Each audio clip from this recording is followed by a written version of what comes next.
Alright, so let's try this again. So this plastic Venturi, the funnel side goes out towards the intake, and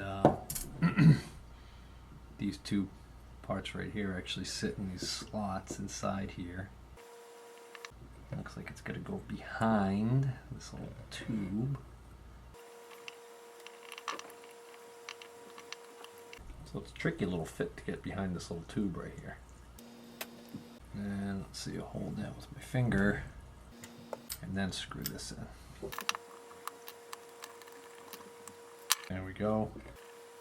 Now I can drop this tube back in. Okay, I can put in the air mixture screw and spring. I'm not going to worry about how far I put that in just yet, because I know I'm going to have to find out what the starting setting would be for this thing. It's probably going to be something like 1.5 to 2.5 turns out from bottom. So I'll just put it in that far for now. So all I have left now are these plugs, but I know when I took these out that there was a variety of some sort of, not a variety, but there was on several of these plugs there was some sort of sealant used. Now, one of the guys on YouTube who has a lot of videos on the one he was working on, he talks about this sealant, and what he ended up using when he was reassembling his, I was kind of surprised to see, but he used high temperature Loctite. So it's a red Loctite for high temperature applications. And he said, he mentioned in his video that if you didn't have that, you could use JB Weld. Well, I just can't imagine why you would want to JB Weld in any of these plugs. Even the high temp Loctite doesn't seem like a good idea to me. So I stopped at the dealer today that had sold me a couple of parts already, and I did score again, new old stock. These are the rubber isolation mounts for the cowling. I remember I have one that's missing and I have another one that's actually torn. So I needed two. I only have one. There's 3 total. I needed 2. He only had 2 left. So I can't believe my luck again that he had these. And again, because they're old inventory, he sold them to me for old prices, and it was $6 and change with the tax for 2 of these. So I'm really happy about that, because online there's somebody right now on eBay, and they're asking $10 or best offer for one of these used. And as far as new go, I think the starting price for new ones is around $20. Which, by the way, I'll tell you right now, if you can't find a good deal on these, you do not want to pay for these Mercury isolation boots here, these things. That's just crazy to pay that kind of money. You can buy something that will replace this, almost identical to this as a matter of fact, from any industrial hardware supplier, like MSC for instance, and they're only a few bucks a piece.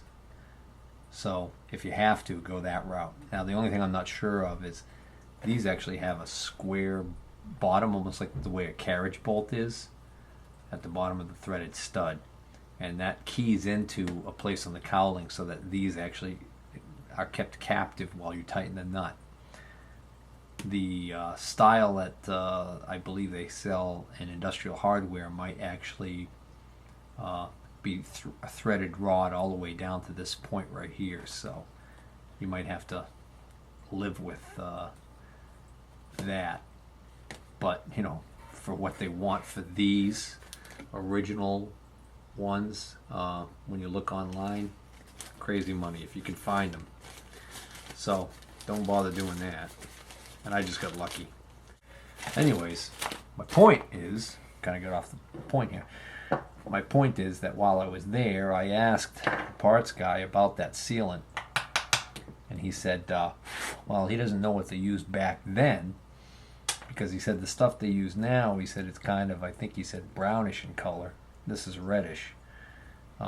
He said, basically, it's a sealant. And all it's there for is, that's why you see it around this Welch plug and around all of these ports. It's to stop air leaks. It's to stop air infiltration from leaning out the carburetor. So that's the job that it does. So it's in fact, it has nothing to do with locking the threads in. It has to do with sealing the threads. So I had mentioned that I believe I have a Permatex product, which is almost like a Teflon paste type product, but it's formulated for use in direct contact with gasoline. So I said, is that, that the kind of stuff we'd be talking about? And he said, yeah, that should work perfectly fine. He says, as long as it can take being exposed to ethanol gas, and as long as you don't get it all over, like for instance, you wouldn't want to, like when I threaded in that jet, you wouldn't want to you wouldn't want to put it on the threads anywhere where it might be able to like get onto like the holes and block the holes. But that's just common sense. But then again, I don't know. In my opinion, it's common sense not to use JB Weld on these. So what do I got left here? I got 1, 2, I got 3, 4 little plugs. I got a washer for one of these, which got to be this one. Okay. And then I got this one little jet here that I forgot to put in. Where does that go? I believe that goes down. I believe that just goes down inside here. Yeah, it's clean as a whistle. Oops. Alright, so I'm going to get my my goop and put these plugs back in. Alright, so the other night I was down here and put the carburetor back together, and since then I just scored on eBay a deal on a really basic gasket kit. It's not a full carb repair kit, it's just a basic gasket kit, and it looks like what it's going to have in it is it's going to have this gasket here, the gasket in the top of the cover, the gasket here between the float bowl cover here and the bowl, and I think maybe it might have a couple other small little gaskets, but a real basic. Oh, it's going to have the gasket where this meets the motor, so that way I don't have to reuse these gaskets. So when those come in, I'll take this apart again, just to take this out. I'll check that, verify that height of that float adjustment there. There's a critical adjustment there, and put it all back together. Now the other issue is these plugs. When I took this carburetor apart, I noticed that there was some sort of a red material here around this Welch plug. And actually it looks like the Welch plug's got a whole bunch of black material on it over here. This plug right here clearly was sealed with some kind of a red material on the outside. So I did a little bit of research and come to find out the guy who has a lot of videos on his whole escapade with going through the rebuild of his motor, he talks about that these should be sealed, but he actually uses high temperature Loctite, and then he actually even suggested possibly using, I think I already mentioned this, JB Weld, which is not a good idea. So I decided to do a little research because I was curious myself as to whether or not to bother sealing it, and I found lots of guys who say they don't bother sealing like the Welch plugs, that as long as the Welch plug seats correctly, they don't believe it's needed. The general consensus was that it has nothing to do with keeping these from falling out, that it's not locking them in. that it has to do with sealing, stopping air infiltration from being the issue, and stopping fuel leaks, but more than anything, air infiltration. And then there was a discussion about, well, what do you use? And several guys talked about using a product called Gasoila. I think that's how you say it. It's Gasoila. And there's a company that makes this stuff. And unfortunately, you can buy it, not unfortunately, but you can buy it through MSC amongst other major distributors online. But locally, I couldn't find anybody who carried it. And I think this all started to ring a bell with me. Because I remembered working on, I think, this was back when I was either working on the Oliver's injection pump, or maybe it was something on one of the tractors. Maybe it was the Carburetor on the International Harvester. I don't even remember anymore. But I remembered going through this, and then I remembered that I had purchased this product right here, this is thread sealant with Ptfe, part number 30534 by Loctite. And this is a Teflon-based sealant. Now, since I didn't have Gasoila, the other common item that's used by a lot of older techs, or techs who've done this for a while, is they use fingernail polish or enamel.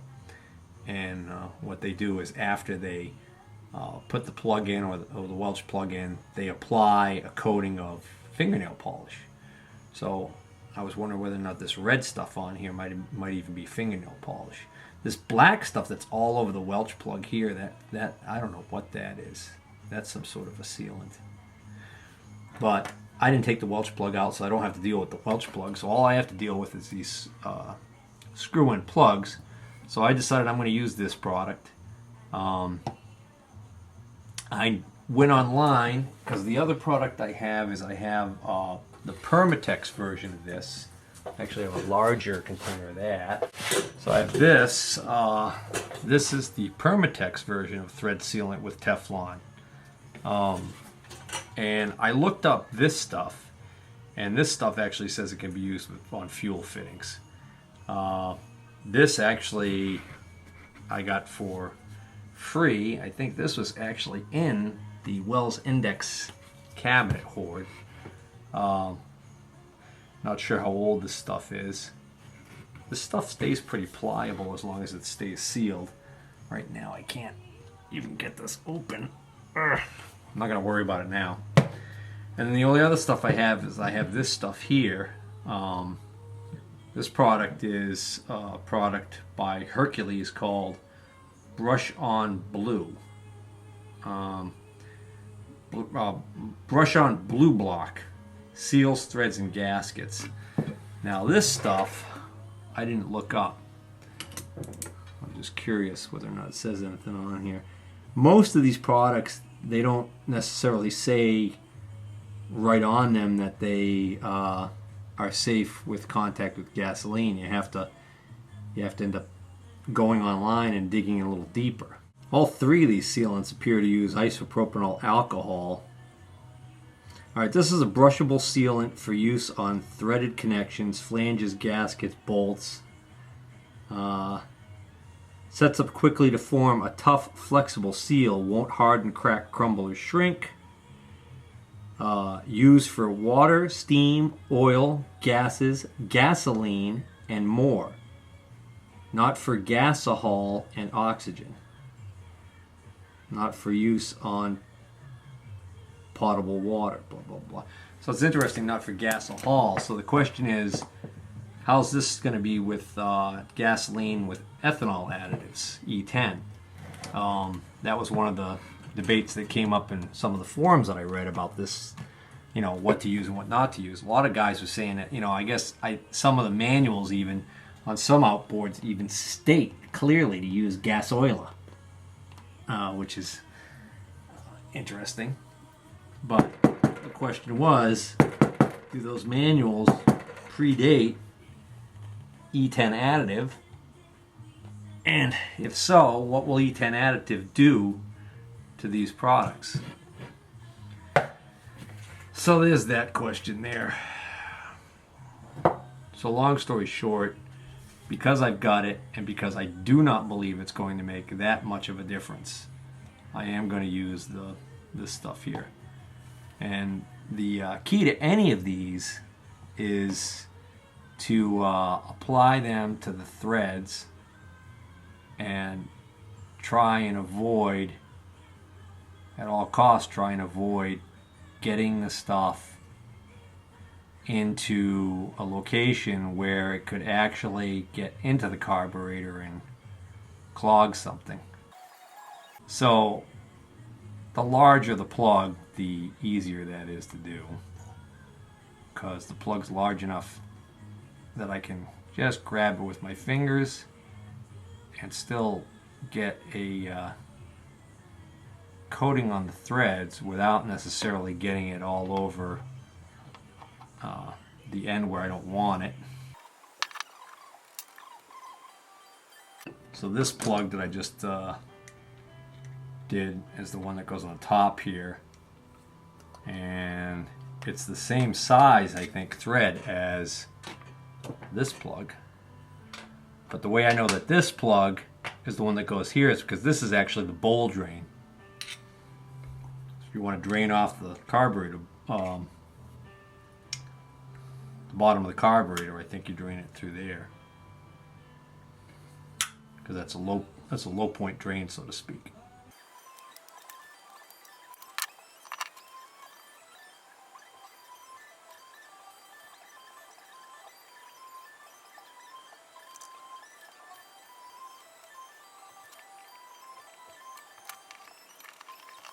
There we go.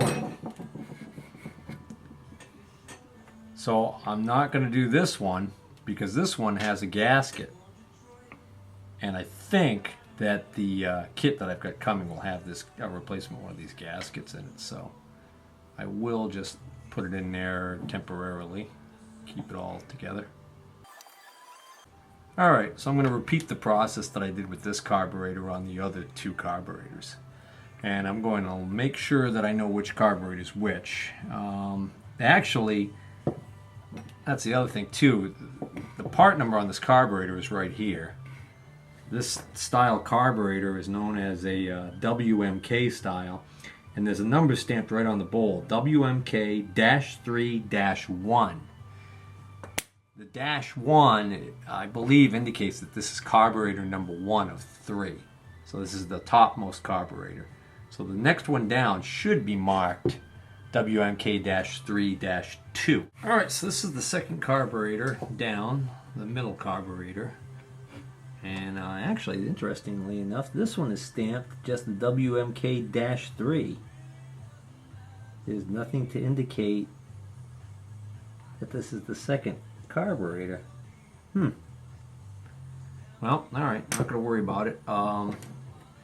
I'm just going to check and see how far this screw is screwed in.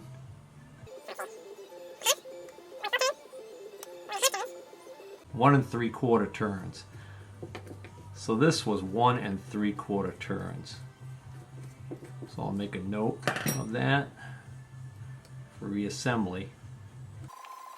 And basically I'm going to stop videoing this at this point because this is going to be, should be an identical job to the last one I just did, unless something interesting pops up in the autopsy. Alright, well, somebody's definitely been in this carburetor before, because this long skinny jet that was down inside this hole right here, I had a heck of a time getting it out. It was the head was already damaged, and the screwdriver was camming out pretty badly, and I wasn't able to get it out. So, knowing that I couldn't leave it in there, I guess I could have left it in there and then just seen whether or not it would run the way it was. But no, I insisted on getting it out. So, knowing that I couldn't get it to, couldn't grab onto it with any screwdrivers, because of the way that the brass had deformed, I resorted to an easy out. Okay, Possibly if I had used a smaller size easy out, maybe I could have avoided what ended up happening, which is when I turned the easy out in, it actually ended up going in so far that it must have broke this tube right off, because when I did finally break it free and unscrew this is how it came out, just like this, and then the tube just fell out. So hopefully this is one of the parts that is still available. I honestly can't remember. Oh, the end of this tube looks damaged too. I don't know how that would have happened.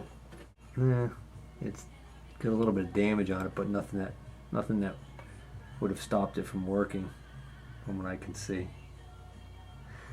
All right, so this carb looks like maybe I should have held off on that gasket kit,